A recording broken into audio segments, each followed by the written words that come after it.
Welcome back, guys, to the Suffer Up podcast with Nate and Ryan. Today's episode is number 2, and we're going to be talking about how we met and how all this kind of came to fruition. We met at the Death by 5K race in Northwest Florida. They are all over kind of the Southeast. They've got several different locations that they host races.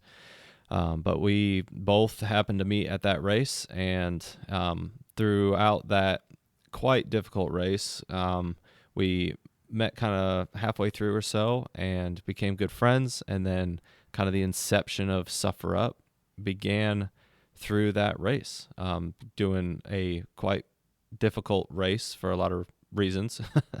But yeah, so the Death by 5K, for those of you who have not heard of it or know anything about it, it is a 50K, but you have a 5K every 2.5 hours. So every time the gun will go off every 2.5 hours. For 24 hours straight. For 24 hours straight. That means that you have several laps in the dark.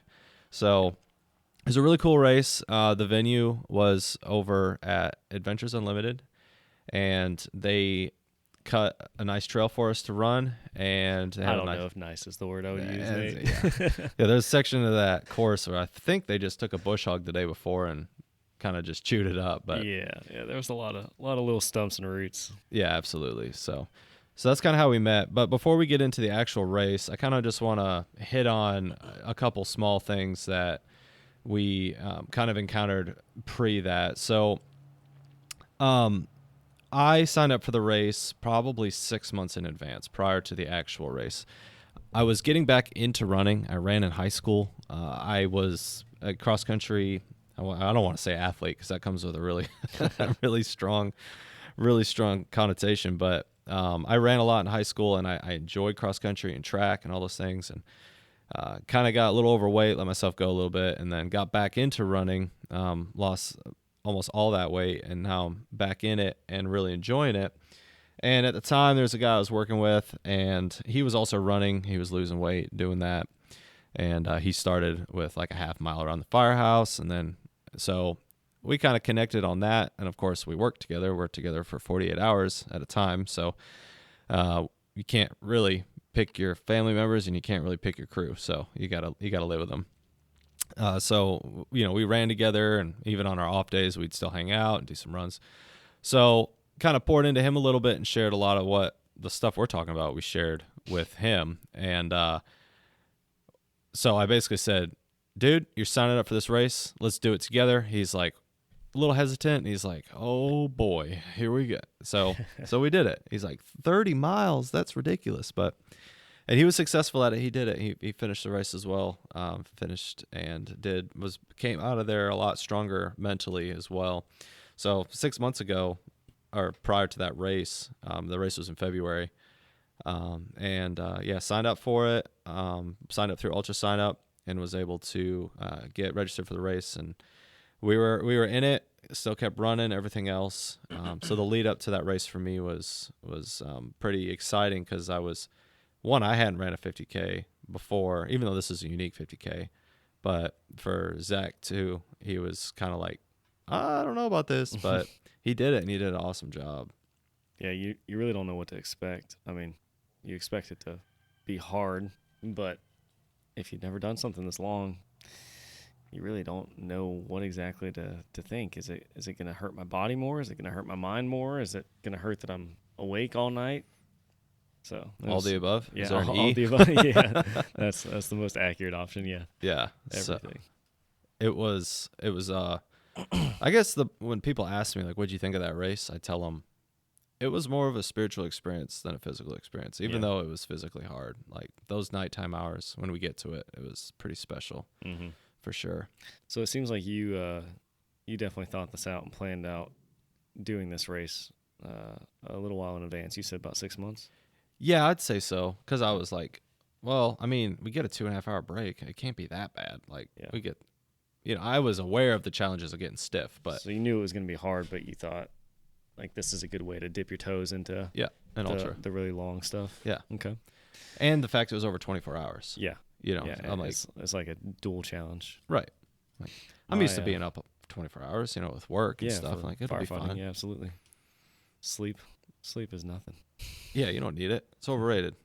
just keep going. As I say, sleep when you're dead. Yeah, sleep when you're dead. Yeah, I don't really like it. I enjoy my sleep a lot more. As do I. But yeah, go ahead. My experience was much different. My sign-up experience was much different.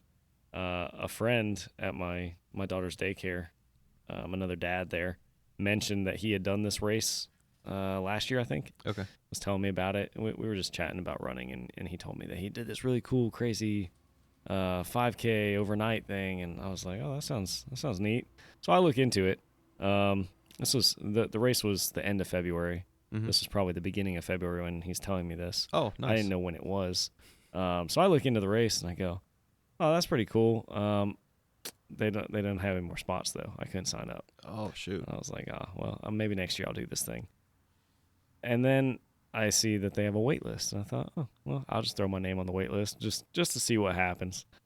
So I put my name on the wait list, and about a week before, actually exactly a week before the race event was, I got an email from them saying, you've been selected. Here's your invitation to do the 5K if you want to, or the multiple 5Ks. Yeah, right. And so I talked it over with my wife and said, I know this is last minute. I know this is a kind of big commitment. I know I haven't really been training for this exact thing. I've been running quite a bit, but not training. I don't feel like I'm ready to run a 50K, but I said, I signed up for the wait list and it just happened. I feel like I'm meant to do this. I can't say no now. Yeah. She's like, you don't have to say no, or you don't have to say yes. I mean, you can say no. I said, I know I can, but it just doesn't feel right. Yeah. It feels like I need to be there, need to go do this. Which hindsight, looking back, I'm really glad I did. Yeah. It is something that I needed to do. Anyways, so she agreed that she was like, do it. If you feel like you're supposed to do it, then do it. But you're probably going to be solo because we got 3 kids and we don't have anyone to watch them that weekend, and we're not camping out with a new little baby. So, I just went ahead and signed up and said, that's fine. I'll do it solo. If you guys can come over and see me at any point, that'd be cool. But if not, I get it. So that's how I signed up. And you actually did get to see your family halfway through it because I did. You realized that the breaks were long enough and you were running them fairly fast that you drove all the way to Culver's and got you a nice burger. Yeah, I was hungry for dinner, yeah. So at one point we did make a Culver's run. Yeah, and that was, when you told me that, I was like, that's pretty smart. Hey, man, my next lap after that was fantastic. I bet. I would have died for a burger. Double burger. Yeah. Man. The nutrition for me was quite poor on that race, but we made it work. Yeah. Live and learn. Absolutely. So yeah, we so obviously we didn't know each other at this point, and we got to the race. The race day was a chillier, obviously. Actually, my buddy and I we got there the night before. So we got there the night before. If you got any of you guys that are listening decide to do this race, highly recommend it. Yeah. But it they have a nice like open field for you to camp. So they've got pop-ups, or you bring your own, but like an open field for you to do pop-ups, tents, and you can bring a fire ring, which we'll talk about. Yeah. You can bring a fire ring as long as it's like an elevated fire ring. You can't dig a pit. And the fire was quite helpful. Yeah. Especially because it was overnight. I think we got down to like 38 with 400% humidity. It was quite cold. If you're in the north and you're listening to this, you're probably laughing because 38 is not that cold. I'm originally from Wisconsin, and yes, I would agree with you that 38 is not that cold. However, when it's 400% humidity, it's a different kind of cold. So, and when you're used to it being 80 degrees all the time in summer, yeah, or hotter, yeah, exactly. 38's pretty cold for Florida. Yeah, it is for sure. So we camped there the night before. I slept out of my truck bed, my old 2001 Toyota Tundra. She's been good to me. I can't get rid of her. So, camped in the setup, man. I enjoyed it. Sweet setup. You got a little what's that, camper shell on the back? Yep, camper shell on the back. That's what it's made for. And actually, if any of you guys have that truck, a full-sized air mattress fits perfectly in the bed of the truck. Nice. So it's the way to go. It was easy setup. My buddy slept in the back of his, I think it's a 2004 Chevy Silverado. In the back seat. in the back seat, and I Yeah. was like, he's stubborn. I said, dude, you're not gonna be able to like spread out. And he's like, I'll be fine. And he had an okay night's sleep. He didn't sleep that great, but yeah. So we got up the next morning. We were there at race day. We were able to kind of sleep in a little bit. Had some coffee, some oatmeal, and then walked over. Packet pickup was the night before. I did my packet pickup the night before. Yeah, I did mine first thing that morning. Yeah, Yeah, I showed up like 20 minutes before the first run started. That's perfect. I was not not early, not late, just punctual, we'll Yeah. call it.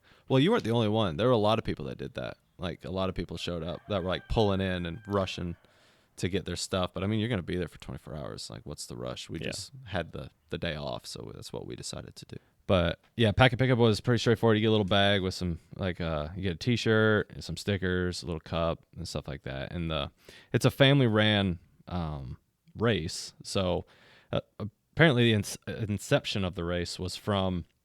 I talked to one of the race directors. He ran like a gym of some sort. Well, I don't know if it's CrossFit gym or something like that, but they did like these repetitive runs for one of their workouts. And then he was trying to develop some form of a race. And then essentially somebody's like, yeah, man, let's do the death by 5K. And he's like, that's it. So then that was kind of how the race started. And then he spaced them out every 2.5 hours to make it an even 50K. Over a 24-hour period. Over a 24-hour period, yeah. So that's kind of how the race came about. Really like that. That was super cool. And the race directors are so nice. And their son, I believe it's their son, like has the megaphone and leads you out on every single lap. And that, I don't know how old he is. Probably I think he's like 11, 12, yeah, something. younger kid. But he's out there all night, every single time. He had the megaphone and he was starting off every lap and gives you a high five as you go through the little gate. At one point, I saw him out there in the middle of the night and thought, isn't it past his bedtime? You know?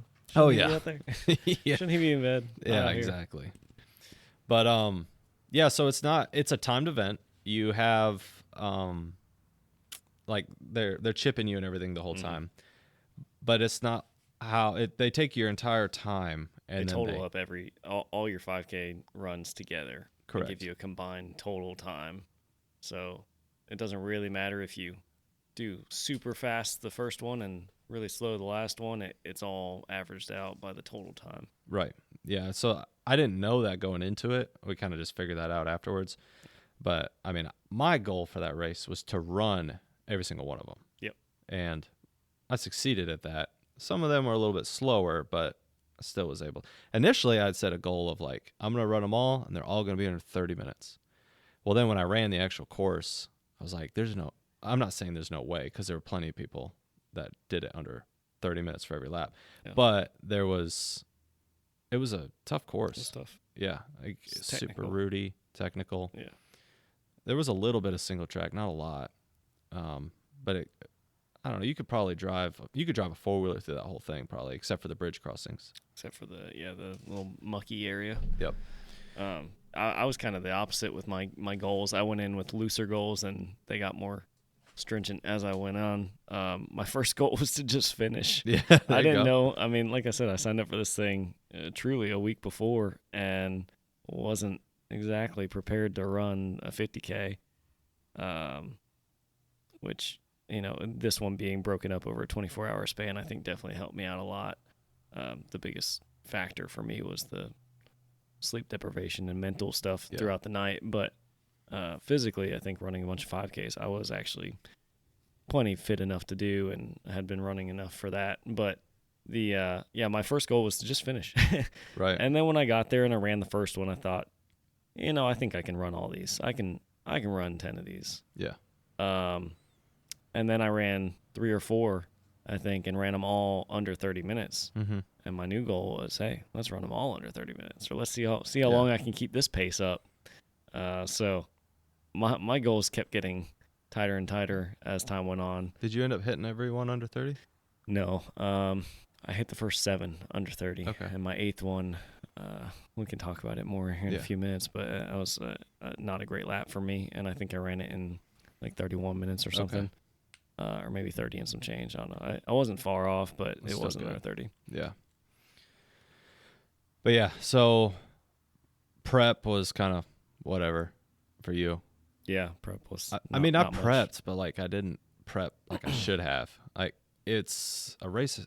You're running a race every 2.5 hours. I prepped pretty good the last week. Yeah, yeah. There you go. Procrastination.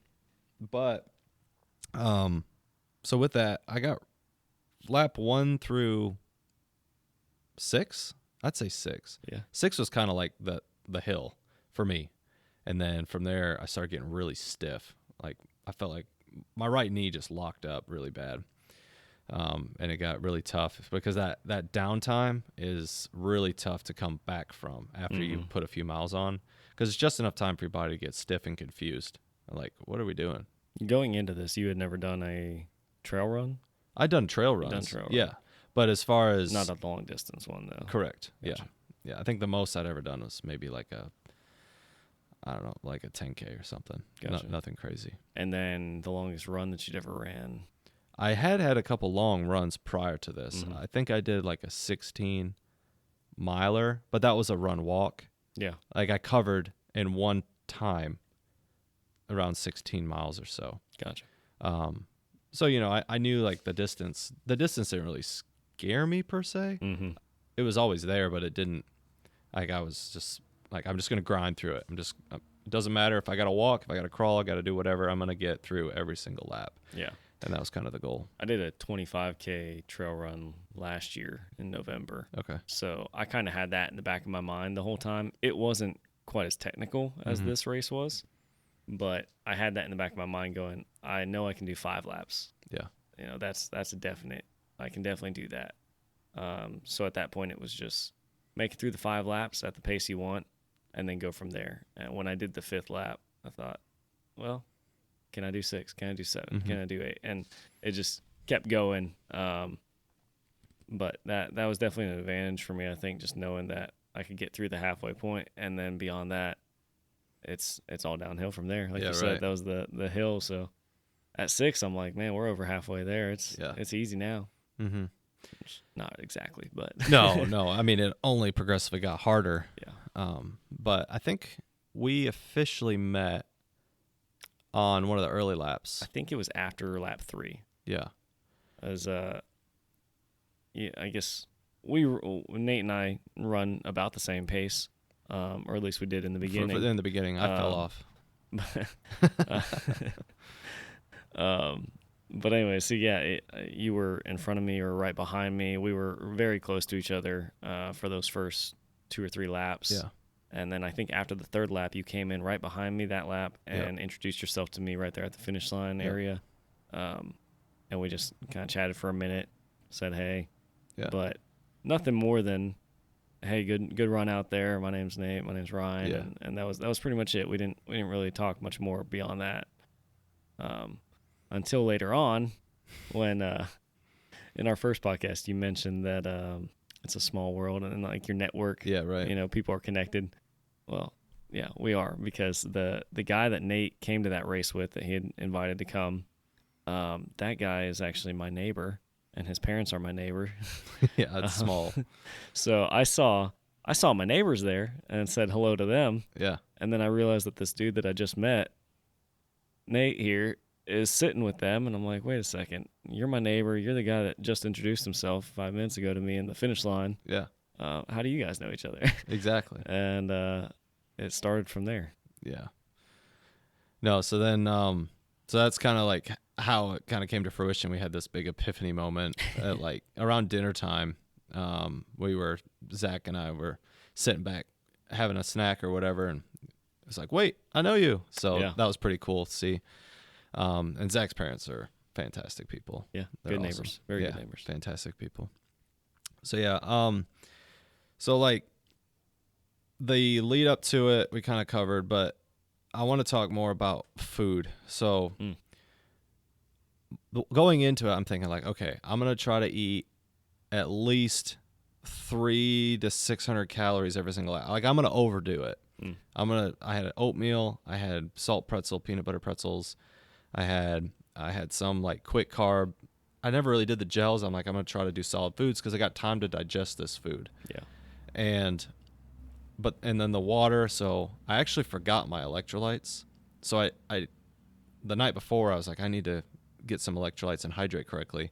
And I couldn't find them in my bag. I ended up leaving them at home. And thankfully, they had Death by 5K was sponsored by LMNT or Elements or whatever. Element. Yep, the Element electrolyte drink. And I like those. And they were right there. So I was like, I'll just buy them. And they actually had them at a reasonable price. Yeah. So Yeah, you could just buy a box of those and Yep. it get you through the night. So I bought those, and then I'm like, okay, I'm good. So I do a bottle of water, a whole 16 ounces, and then the next lap I would cut it with some electrolytes. So I was constantly doing that. And then eating, and I felt great nutritionally for the first bit, but then my gut just got tore up about lap 6. Lap 6 was, yeah. And then I'm like, oh, man. But I wasn't the only one because the rest of the bathrooms were getting pretty packed up. Those bathrooms got a little rough there for a little bit. Yeah. But A lot of people going through a lot of stuff. yeah. But like tying that in with training though, I learned on that one, if you can't just train your body on these races, you have to train your nutrition Yeah. and your body with your nutrition.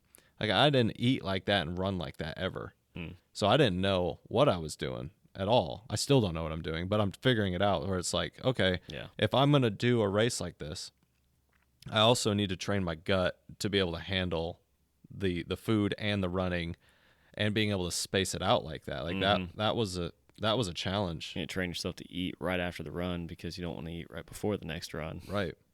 Exactly. Yeah, I didn't really, like I said, signing up a week before this, I didn't get in nearly as much training or thought even behind most of this that I wanted to.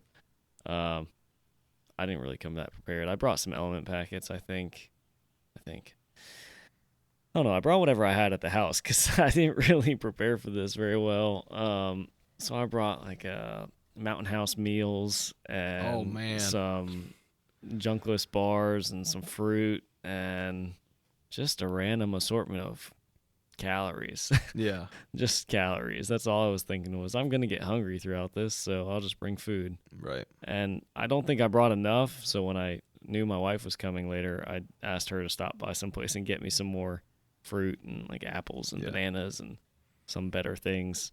But I had a Mountain House breakfast like after the first race, I think, and it didn't do me too bad. Really? Yeah, That's good. There's a lot of sodium in those things. That's and a true. lot of calories. Yeah. Very for what calorie it dense. is. Yeah, so I think all that sodium and calories, And they definitely taste a whole help lot me out. better than your MREs Yeah, that you yeah. ate in the military. Yeah, MREs are trash. Yeah. I don't know. There's actually some good ones, but That's true. What's your favorite flavor? the MRE. Yeah. Oh, probably the. I'm putting you on the spot here. Yeah, I but- know. I like the Italian ones. Yeah. Any of them that have the crackers, though, the MRE crackers Those are my are good. favorite thing. Yeah. If they had MRE crackers, and then if you were lucky enough to get jelly with it too, Oh, yeah. That's jelly and true. crackers. I haven't had a ton of them, but I've had quite a few. I had heard that the Tabasco sauce is like mandatory to help you digest them. Mm. I don't know if that's true or not. Maybe to help you with the after effects of them. Yeah, maybe. Yeah.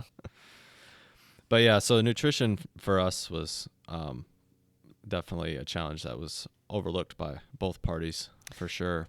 You mentioned the race directors earlier. They Yeah. did a good job at having snacks or food true. provided for us after every run. Every single 5K, there was at least snacks on a big table that you could grab.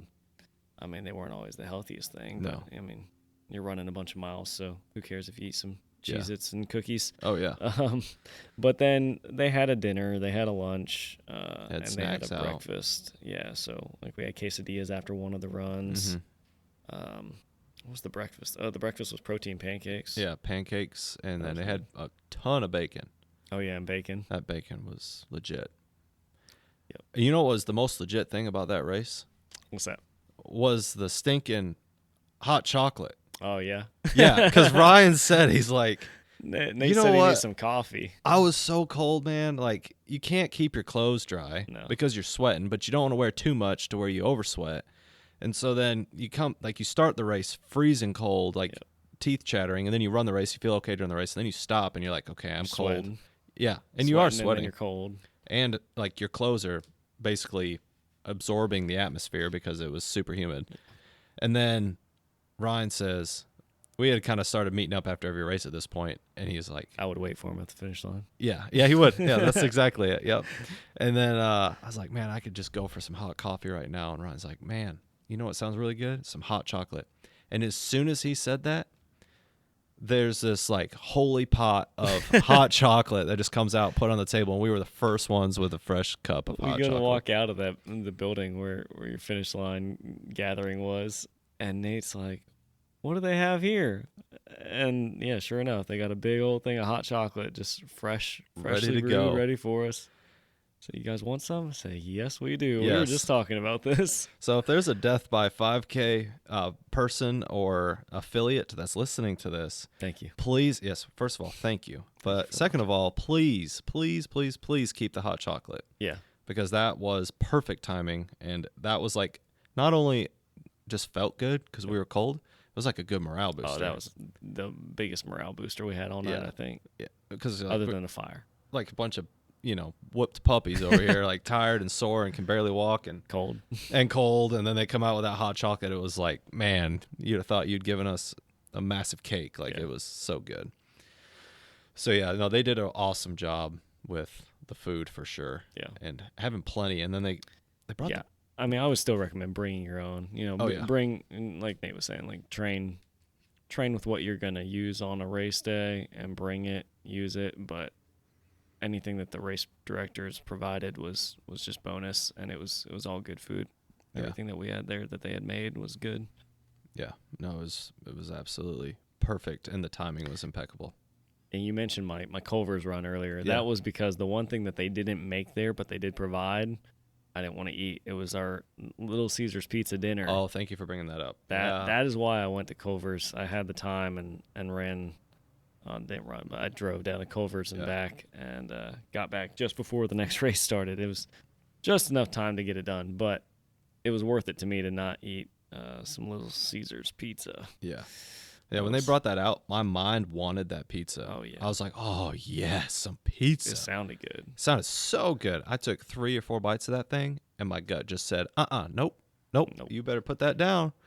And I'm glad I did. So I didn't finish that slice of pizza. But No, yeah, I didn't even get a bite. I wanted it to. Yeah. It did look good. It smelled good. it did. It sounded good. Yeah. But No, it was too much for where I was at. yeah, my brain said, no, that's probably not a good decision. Yeah. If you want to keep trying to run this fast, Right. you should not do that. So yeah, so let's talk about the night. So like Yeah. the day was okay. Like I Yeah. felt good. Yeah, our dinner time was pizza or burgers or whatever you brought with you, and then beyond that, Yeah. it got into. I think our first night run was probably 5.5. It's like it was yeah, that weird. it was like, but the like 9 o'clock run or something like Yeah. that. 8:30, 9 o'clock. Yes. Yeah. Yes. Like You my know, so it's dark, but everybody's still awake because it's Mhm. not. Most people don't go to bed at 8 o'clock. True. So it's dark outside, but nobody's really that tired yet. So you kind of get a little taste of what's to come the rest Yeah. of the night without being groggy and tired yet. Yeah. That first night run I found quite comical. Like Yeah. we talk about being prepared. Mm-hmm. You would not believe how many people I saw that either didn't have a headlamp Oh, man. or just it didn't work. I'm not really sure what they were thinking when they heard 24-hour Yeah. race. So they had a few for sale there. Oh, did I they? remember coming back after the first night run and they were out Oh, yeah. because everybody bought them. I was like, so That if stinks. that'd be like a good lucrative way to sell headlamps. Yeah, bring some headlamps. Show up with a headlamp like business or whatever and set Get it a up trench coat and open it up, and Yeah. all you got's headlamps. there. Yeah, the underground market for You're headlamps. the dealer, man. Yeah, and I really love my headlamp. I wear one of those Olights, and they are like super bright. And actually, it was so bright that I had to turn it down because a couple people were complaining I was behind them, and they were like, "Oh my goodness, this thing is so bright! I can hardly see my headlamp." Wow. But invest in a good headlamp if you do these Yeah. for sure. And I like mine has more like a diffuse, so it covers up the whole trail. Mm-hmm. But what I also noticed with that too, because I hadn't done many night runs. Well, I hadn't done any trail night runs Yeah. prior to the race, but being able to broadcast some form of a shadow on the routes really helped kind of see the routes better. Yeah. So if you guys plan on doing a 24-hour race, make sure you play with your headlamp at Yeah. night. Get a good headlamp and try it out beforehand. Yes. Run with it, because I used to run with a headlamp that was not made for running, and it would flop around on my head or slide down. It just annoyed the heck out of me. And my Yeah. wife bought me a nice running headlamp. I don't remember what brand it is, but Sure. it's got a little knob on the back that you twist to adjust the tightness, so you can get it kind of where you want it. But as you're running, as you start to sweat, or you warm up, things just adjust. Mhm. And if you feel like it's a little loose, you can just reach back there and twist that knob one little click, Oh, and that's it's just nice. click, click, click, and like every click it gets a little bit tighter. And that thing was fantastic. Yeah. It was perfect. It's got a nice wide band. I didn't feel like it was uncomfortable at all. That's awesome. Yeah, I really am glad that she got me that thing. Yeah, that's awesome. So yeah, invest in a good headlamp.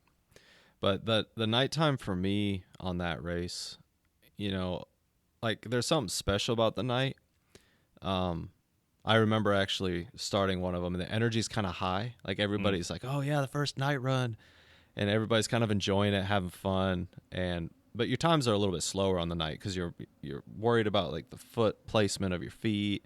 At least for me, it was, and I think a lot of other people I talked to were like, "Yeah, that first night run was a little bit slower," and we're also, sore and tired. But it was kind of like you're in the woods, and this area that we were at is very remote, and so it's like you kind of end up like some of the slower people kind of fall back and some of the faster people stay fast, and then there's like this weird area, and you're kind of by yourself for some of it. At least I was. And it's kind of eerie because like you're by yourself, and the trail was pretty well marked, and you had already ran it several times, but you still start to doubt yourself, like, am I on the right path? Like, is this? Was I supposed to turn back there? Yeah. Yeah. And there was a few times during the day that I had missed a turn. And actually, that brings up a really good point. Ryan, you just completely straight up missed portion of like Okay. on Well, was that lap 1? it was lap 1, and I ran lap 1 a little bit slow also, because I just followed a crowd that first lap. I think my first lap was my slowest lap. I didn't know what to expect as far as the trail went, and I was just running with another group that I should have just ran out ahead of, because that group not only ran me slow but ran me astray. Yeah, they did. I have no idea where we made a wrong turn, but yeah, my first lap was, I think it came in at like 2.8 miles instead of a 5K. Okay. So I ran around in the parking lot for a little while afterwards to get my 5K. Being honest, I like it. Yeah, because I was like, man, this is silly. But yeah, I don't know what happened exactly. I just know that we did not go the right way, and the second lap was half new to me. Yeah. Still. So Whole new part of the trail. yeah, I followed somebody that had been there before though. Yeah. Did you during the night, did you have any like weird encounters with any of the other runners or anything? Any mistakes they made? I've got one in mind. I was just curious if you. No, I don't think so.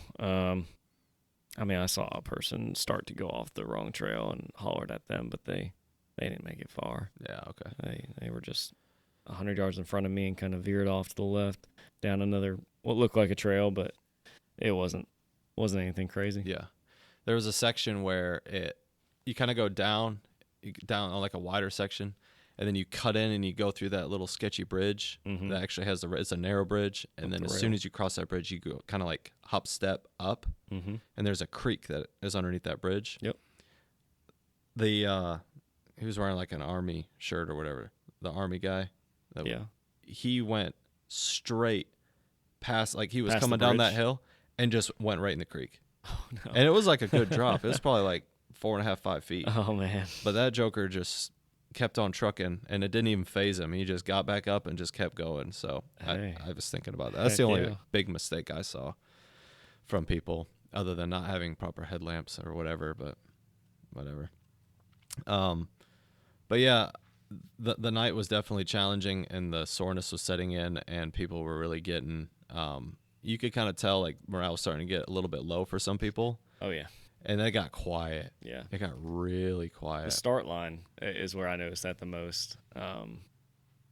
I mean, even you, I'm sure, but like running out in the front of the pack, or towards the front of the pack, for most of the 5Ks, you weren't around a ton of people, and everybody that was out there running with you was running hard enough that they weren't chatting it up or anything. So throughout the run, I didn't really notice much different going from day to nighttime. But at the start line, that's where I saw it the most. Was everybody in the beginning was all energetic and happy, talkative, but man, those runs in the middle of the night, people were just standing out there, just waiting to start. Yeah. Like very little talk going on. Just Mhm.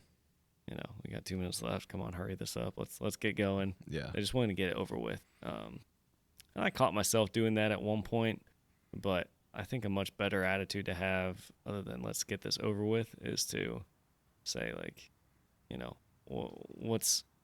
what am I trying to get out of this? What's the experience that I'm here for? Right.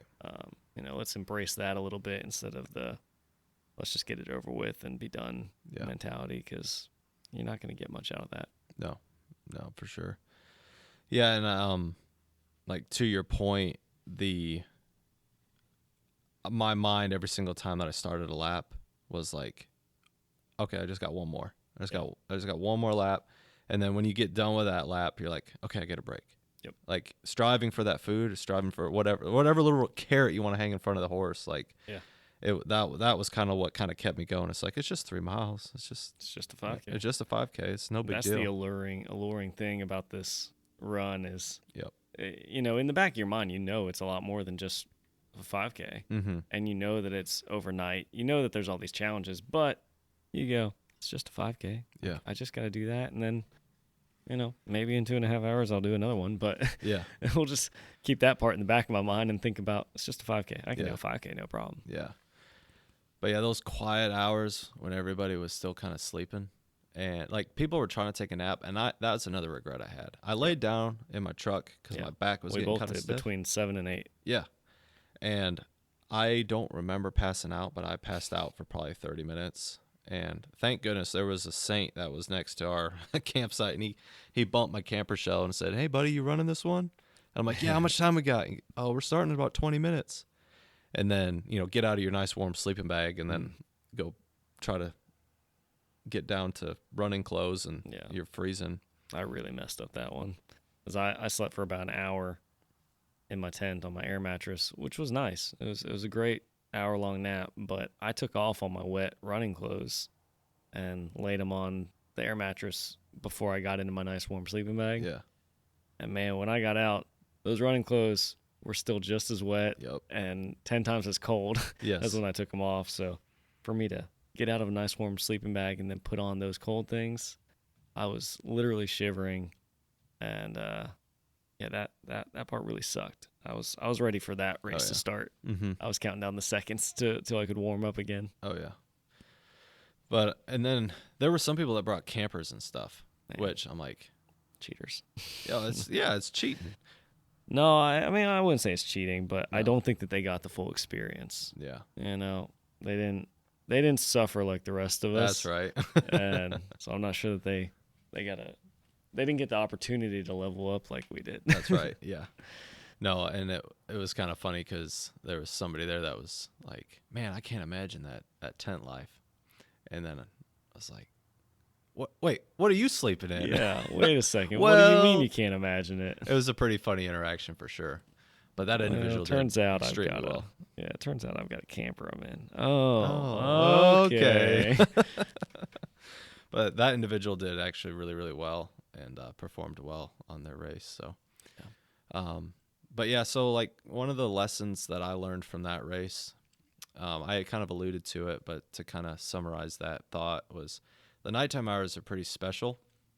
And when you're at night in the middle of nowhere and you just got this little beam of light on a path, and it's just you, the trail, and the light, and that's it, and utter and complete silence and no cell service whatsoever. Nope. None. You got 0 bars on any carrier or whatever, which was great. That was also another contributing factor to that quote spiritual experience. But you're at night alone on the trail, and all you can see is the light on the trail, right? And in that moment when I was like really hurting and like each step hurt so much, I thought, you know what? All I need to focus on right now, like my job is easy. All I need to do is just focus on the light and the trail. And then I tied that back with, my spiritual background of when we go through things, there's so many distractions and things that pull us away from what's going on. Yeah. And what I need to focus on is him, and that's Jesus. Like I need to focus on him and all that I do and just keep my eyes forward and just focus on him. And it was just kind of like a big epiphany for me of like, in this moment, all I need to focus on is this, and he's the light, he's the truth, he's the way. And so like that's what really kind of drove home with me on that race. And I'm really thankful for that, but I wouldn't have gotten to that point had I not ran the night. So like, Yeah. If you would have just ran a daytime race, yeah, even though it's long and difficult, it's not the same. It's not the same. No. And I'm so glad. I never really had any moments where I felt like quitting. That wasn't really an option because it's just a 5K. Like it's just 3 miles. Ran lots of 3 miles before. But in that moment, I'm like, I'm so thankful for the opportunity to be able to move, to be able to still run, even though I feel like I can't, but I still was able to, and be able to really kind of come up with that or have that moment of like, right now, this is what he's teaching me. And that was a really cool moment. I didn't have the realization mid-race like you did, but I would say 95% of the time that I ran prior to that race, I ran with headphones in and listened to music or a podcast or something. Yeah. And that race, for some reason, the first run, I think I forgot to put my headphones in that first lap. Mm-hmm. And for some reason, after that, every lap, I just didn't put them in. So the entire Death by 5K experience, I ran with no headphones in, and it was just me and nature. Yeah. Like I said, I didn't really think about it too much during the race. Maybe towards the end of the race, I realized, I'm running without headphones, and it's not bothering me like I thought it would. But now looking back on it afterwards, I'm like, yeah, that's what I needed. Yeah. I just needed to just be me in the trail in the woods and God. Yeah. No, and you actually mentioned that. Yeah. At the race. Oh, did I? You're like, yeah, normally, I'll put my headbuds in or whatever, my earbuds in. And I got to thinking, I'm like, that's a really good point. Cause I'll listen to a podcast or, listen to something. Mm-hmm. And I've started doing that more, running without my headphones. And another challenge is try running without your watch. Yeah. Oh yeah. Well, so when I ran with my phone, I didn't run with my watch, and vice versa. I would only carry one of them at a time. Yeah. Just because I didn't want to carry both, I guess. But I ran with something that told me my pace every time because I wanted to be able to try nail and it, maintain my pace under that 30-minute mark. But yeah. No, lately I'll like leave my watch at home and just go run. Yeah. Because I'm constantly looking like, how far have I gone? Okay, I'll just another half mile. Or I'll even cut myself short sometimes. I'm like, how much have I ran? That's good. That's good enough. Yeah. I'm already over 7 or whatever. But running without your watch is also like it's helped me mentally to be able to not worry about the time and just run. Yeah. And then you're more in tune with what's going on with your body and like, okay, I'm just going to keep going because I feel good. But I've been doing a lot of shorter distance and tempo runs and stuff recently, so I need the pace. Yeah. You nailed a PR. No, a new. Well, it's not a PR. 10K. I didn't. You did. You hit your goal, I should say. I hit my goal on 5K. Yeah, I'm gonna PR it in June, maybe even May. I don't know. I've got a 5K in May I'm doing 10K in May. I'm gonna try and do better than the last one I just did, which was pretty good. But I'm gonna try and run that faster. So PR that, and then in June I've got another 5K that I actually want to PR, like all-time PR. That's awesome. Faster than I ran it in high school. That'd be incredible. Yeah. That would be really cool. I'm right there at it. I think in high school I ran for all you runners out there, you're going to laugh at me because I'm so slow. But I think in high school I ran my 5K in maybe 1945 or something like that. Right. And I just ran a 5K this past weekend in 1947. So that's awesome. I'm there. Yeah, and you even told me like 2 weeks ago, I'm gonna get under 20. Yeah. I'm gonna get under 20. Yeah. And then you send me that time. I was like, no way. Yep. That's awesome. But in June, I've got another one, and you know, I just caught myself because I'm already like thinking of excuses, like, oh, in June it's gonna be hot, so you know, as long as it's not too hot and I'm hydrated, then I can do it. But no, no excuses. In June, I'm gonna run my fastest 5K ever. It's gonna be an 18 something or lower. I love it. Yeah. I love it. Just get after it. Just do it. I don't care how hot it is. That's it. And I mean, your goals change, right? Yeah. I mean, you Yeah. set realistic goals, and then you crush them, and then as soon as you crush them, you reach for the next goal. Yeah. Or whatever that is. Yeah, I'm setting a realistic goal. I'm not gonna say I'm gonna run a 15 something. Yeah. But you know, if I get closer to that point and I'm running 18s in training or confidently can run that, then yeah, maybe I'll increase the goal to be even faster. But Yeah. be realistic but optimistic and ambitious at the same time. Right. You know, you don't want to bite off more than you can chew and disappoint yourself, but you also want to give yourself a challenge. Yeah. No, that's very well Side said. note there. Yeah, no, that's fine. That's what this is about. So yeah, learn a lot. Death by 5K is an awesome race for any of you guys that are even on the fence about it. And I will say this too, a ton of, or I should say, a very diverse group that ran that race. Oh yeah. Like there was like a Go Ruck group there. Yep. That there was a guy in a kilt. Or like, Yeah. I'm like, what do you? Okay, cool, dude. That's awesome. Yeah, I mean, people came to run it. People came to walk it. People came to walk it, Yeah, and it's fine. I mean, a lot of people just wanted to complete the thing. yeah, It's not a death by 5K run. They No. call it a death by 5K. yeah. So do it however you can. You run your race. Like you have to remind yourself. I have to remind myself a lot. Like Yeah. I see these runners that are going out super fast. I'm like, I wish I could run that, but I can't. But I'm gonna hit my goal. I'm gonna hit my mark, and I'm gonna strive for that, and then try to learn and grow from every single race. Mhm. So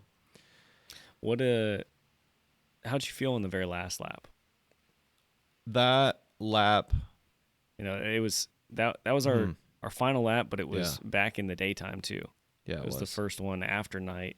Yeah.